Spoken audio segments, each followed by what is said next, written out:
Ya, Alhamdulillah sudah kembali menerusi Ramai Pagi dan seterusnya seperti yang telah pun kita janjikan, kita akan membawakan dalam segmen tamu bahasa di mana kita akan menyentuh mengenai dengan vitality folklore dalam era digital. Dan Alhamdulillah pagi ini kita telah membawakan seorang tetamu undangan kita yang akan bicarakan dengan lebih lanjut lagi mengenai dengan segmen tamu bahasa. Dan Alhamdulillah pagi ini kita bersama dengan Yang Mulia Puan Wasiqah Amirah binti Haji Wasli, iaitu Pegawai Bahasa Dewan Bahasa dan Pustaka. Ya, Assalamualaikum Puan. Waalaikumsalam warahmatullahi. Alhamdulillah, apa kabar? Alhamdulillah sihat. Alhamdulillah ya. Jadi Puan ya, mengenai dengan vitality folklore dalam era digital ini, dan juga difahamkannya folklore ini adalah merupakan cerita tradisi sama ada lisan maupun tulisannya.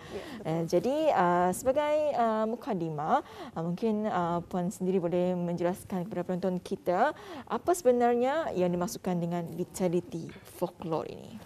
Baik, folklore di negara Brunei Darussalam sebenarnya didefinisikan sebagai tradisi, yakni sebahagian daripada budaya Brunei yang menjadi warisan kelompok masyarakat disalurkan secara lisan, separa lisan dan bukan lisan.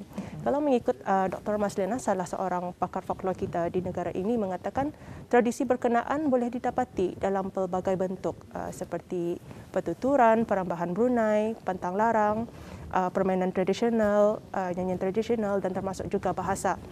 Dan kesinambungan ataupun penyebaran tradisi ini pada kebiasaannya disampaikan daripada satu generasi kepada satu generasi yang seterusnya.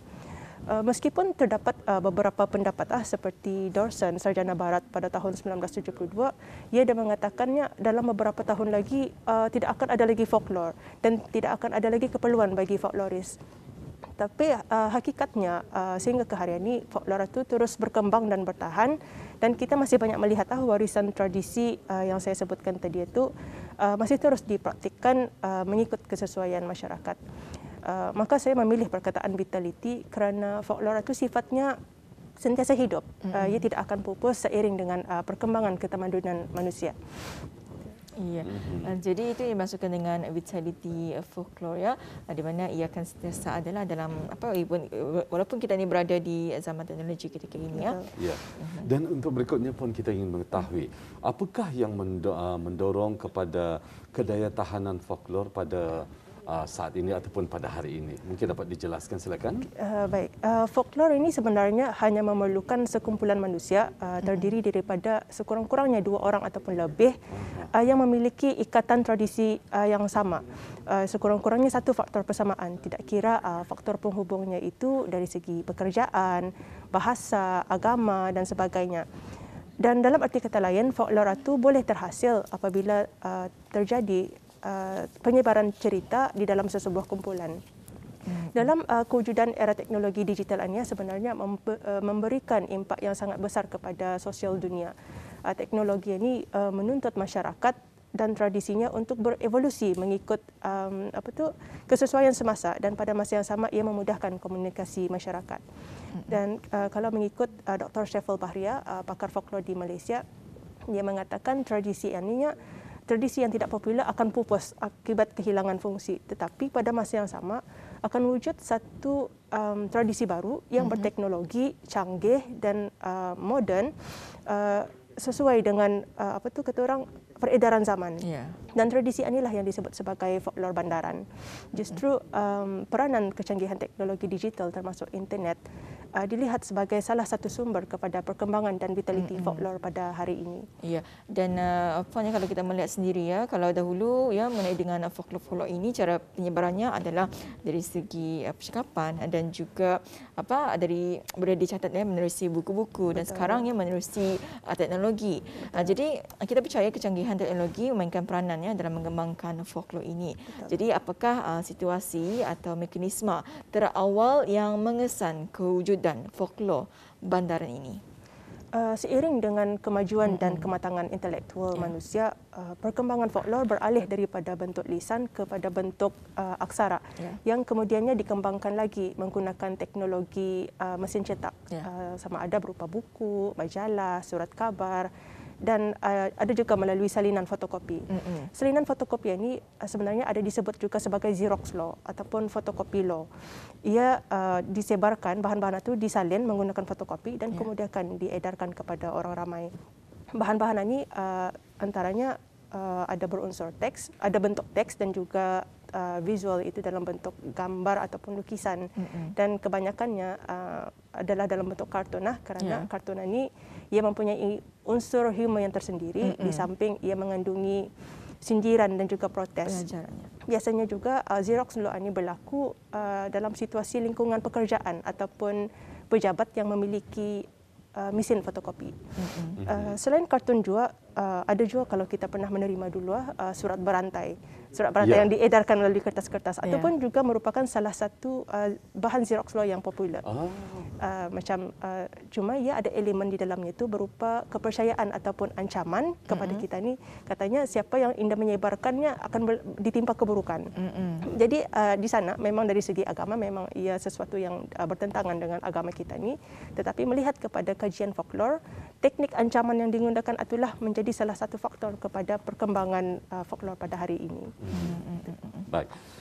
Jika tadi Puan ada menerangkannya, iaitu perkembangan awal folklore bandaran itu disebarkan melalui kertas. Jadi, apakah pula situasi awal yang mengambangkan folklore bandaran dalam bentuk digital pula? Ciri-ciri asas teknologi digital telah memberi laluan kepada folklore untuk terus bergerak dan berkesinambungan sesuai dengan peredaran zaman.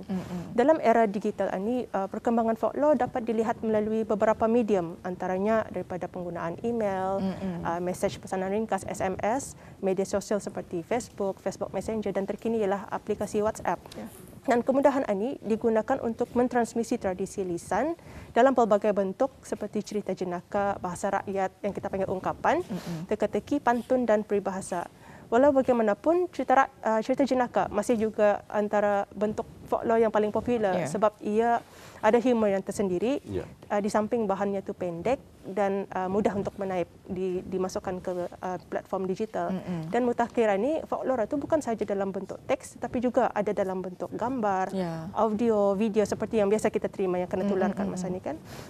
Dan biasanya bagi email, SMS, WhatsApp dan Facebook Messenger ini menggunakan teknik penyebaran yang sama, iaitu menggunakan menyalin semula seperti copy and paste ataupun memanjangkan kepada rakan-rakan sama ada secara persendirian ataupun berkumpulan. Manakala Facebook, kelayaknya itu lebih meluas. Ia dapat disebarkan melalui status persendirian, laman grup dan juga fanpage. Dan kelayak bagi laman grup ini biasanya diikuti oleh individu yang tidak mengenali antara satu sama yang lain. Tetapi mereka terikat oleh satu tradisi yang sama. Contohnya sama-sama minat dalam masakan, fotografi, sukan bola dan sebagainya. Jadi khalayak dalam grup inilah yang akan menyebarkan bahan-bahan di dalam grup itu ke mana-mana platform yang disukai. Ini bermakna kecanggihan teknologi itu menunjukkan folklore tidak terbatas dalam lingkungan hidup sesebuah kelompok masyarakat sahaja. Ia sudah melampaui sempadan negara kita ni. Sehingga kan hari ini kita boleh menerima pelbagai informasi semasa dari dalam dan luar negara hanya dengan di hujung jari. Jadi daripada yang telah Puan terangkan itu, kita melihat perbezaannya di antara folklore awal menerusi dari segi kalau dulu folklore dari segi kita ni boleh lihat dari segi buku, majalah dan sebagainya, dan sekarang dengan adanya perkembangan teknologi ini menyebabkan folklore berkembang bukan saja di dalam negeri, malahan di luar negara juga dan lazimnya folklore yang biasa kita dengar seperti cerita rakyat, legenda dan sebagainya ini ada mengandungi mesej ataupun pengajaran kepada masyarakat. Jadi bagaimana pula dengan folklore bandaran ini? Mungkin boleh dijelaskan dengan lebih lanjut? Seperti asalnya cerita lisan, fungsi folklore bandaran tetap sama, iaitu dalam hiburan ada nasihat, mesej, sindiran, berkias, dan jika diperhalusi, ia sebenarnya tersirat satu etos ataupun pandangan dunia kumpulan pemiliknya itu. Etos, etos. Ia mempunyai peranan sosial dalam meluahkan isi hati yang tersirat kepada persoalan-persoalan yang berlaku dalam kehidupan. Contohnya, baru-baru ini kita dilanda COVID-19. Pernah tular satu ungkapan katanya, dulu bersatu kita teguh, bercerai kita runtuh. Tapi sekarang bersatu kita lumpuh, bercerai kita sembuh. Ini ungkapan ini menunjukkan ya ada message peranan folklore itu untuk memberi nasihat kepada orang ramai untuk terus berwaspada supaya tidak dijangkiti COVID-19 itu. Ya. Jadi pun apakah perbezaan dan juga persamaan folklor Bandaran dengan tradisi lisan sebelumnya? Mungkin dapat dijelaskan, silakan. Perjalanan tradisi lisan folklor Bandaran ini memang sudah jauh menyimpang daripada folklor yang asal, iaitu ia tidak lagi disampaikan secara turun-temurun dari satu generasi ke satu generasi yang seterusnya. Tetapi sesiapa sahaja boleh menyampaikan folklor Bandaran itu. Contohnya dari generasi muda kepada generasi sebayanya, ataupun generasi muda kepada generasi yang tua daripadanya, tertakluk kepada siapa penerima awal. Dan folklor ini juga tidak lagi disampaikan secara lisan, tetapi boleh melalui teks, gambar, audio dan juga video. Dan penyebarannya kepada halayak juga lebih cepat dan meluas. Manakala dari segi persamaan, tidak ada nama pencipta ataupun yang empunya cerita. Penyebar awal bahan ini bukan bermakna ia sebagai empunya cerita. Ia cuma berperanan untuk menyalin semula bahan itu dan ditransmisikan ke dalam bahan teknologi itu tadi. Ya, jadi itu antara perbezaannya dan juga persamaan folklor Bandaran dengan tradisi lisan sebelumnya. Jadi puannya kalau kita melihat ya folklor dahulu bila dari yang tadi bertitip-titip jadi pastinya ada tokoh tambah dan sebagainya. Kalau kita melihat sendiri ketika ini kalau folklor Bandaran wujudkan dia tu kalau macam ada tokoh tambah tu. Memang ada tokoh tambah. Kita dapat lihat macam mana kadang konsep ceritanya macam contohnya gambaran ini konsepnya sentiasa sama. Ia punya asas tu sama. Tetapi ia akan cuba dinamikkan mengikut kesesuaian cerita yang sama, konsep yang sama tetapi kadang wataknya berbeza. Ya, untuk lagi menarik mungkin untuk menarikkan lagi ceritanya itu pun sebagainya ya. Betul. Alhamdulillah. Jadi alhamdulillah Auda, ni kita bicara mengenai dengan vitality folklore dalam era digital ini, pasti ya dengan perkembangan teknologi ketika ini ya pastinya ada kemajuan dan perkembangan dari segi folklore ini. Jadi puan sebagai rumusan mungkin boleh disimpulkan mengenai dengan topik kita pada pagi ini. Baik, folklore Bandaran menjelaskan tradisi ini kekal hidup, iaitu ia tetap vital. Artinya selagi mana ada ketamadunan manusia ia akan terus terhasil mengikut kesesuaian zamannya. Ini bersesuaian dengan pendapat Alan Dundas, salah seorang folkloris dari barat pada tahun 1980 lagi pernah mengatakannya, teknologi ini tidak akan menghapuskan folklore, sebaliknya ia akan menjadi faktor penting dalam menyebarkan cerita rakyat dan menjadi inspirasi menarik kepada cerita rakyat generasi baharu. Jadi saya melihat walaupun kita mengalami evolusi dari pelbagai sudut, kita dapat melihat bagaimana tradisi itu masih mendapat tempat di hati masyarakat. Contohnya cerita jenaka, pantun, peribahasa masih lagi ada sehingga hari ini. Ini menunjukkan tradisi itu kekal hidup dan kekal relevan sehingga ke hari ini. Iya, dan ianya perlu dilestarikan ya Puan ya. Alhamdulillah dengan adanya penjelasan mengenai dengan topik yang kita bawakan Auda menerusi segmen tamu bahasa kita pada pagi ini, iaitu vitality folklore dalam era digital ini. Mudah-mudahan ianya dapat sifatkan ianya sebagai satu ataupun penambahan ilmu lagi yang bermanfaat untuk diri kita bersama.